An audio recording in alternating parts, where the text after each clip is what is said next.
Mike Novak was an incredibly energetic and insightful man. He was a truly creative thinker about many things: philosophy, theology, sports.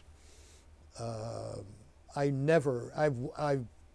spent, I don't know how many thousands of hours watching sports in my life. I've never met anybody who was a more enthusiastic watcher than Mike Novak. I think his creativity showed itself in the Spirit of Democratic Capitalism in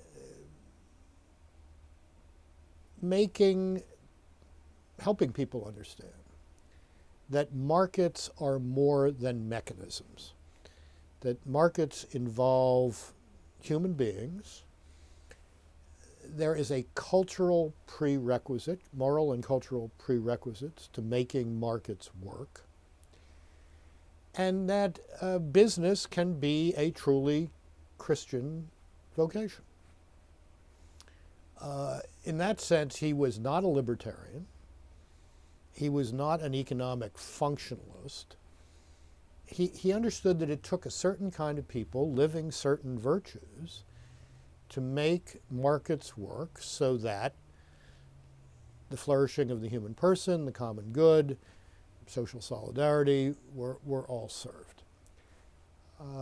He also had the courage to break with the notion that was rampant in the mid-60s, mid-70s,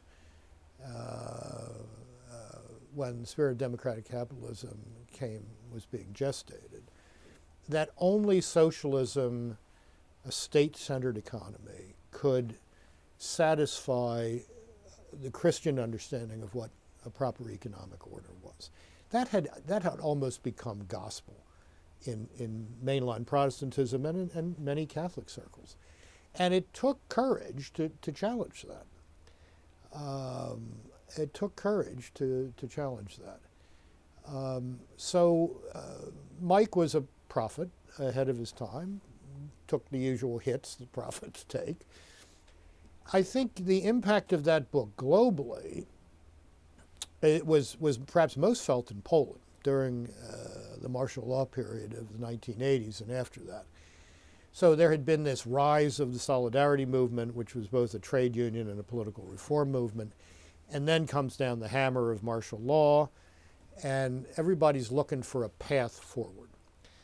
And Spirit of Democratic Capitalism was translated into Polish and published in what we used to call samizdat, this underground literature, and circulated among the Solidarity people in Poland throughout the 1980s and gave them a vision of the future beyond a libertarian Wild West economic environment and the Marxism which they knew just didn't work.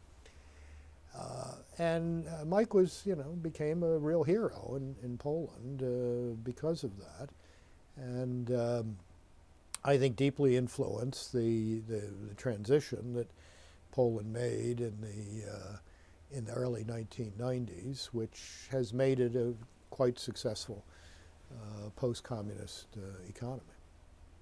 I think why it rang my bell is, although I'm a law MBA type and been an investment banker, I studied Trotsky and Marxism and Trotskyism and New Communism cold, read everything Trotsky ever wrote.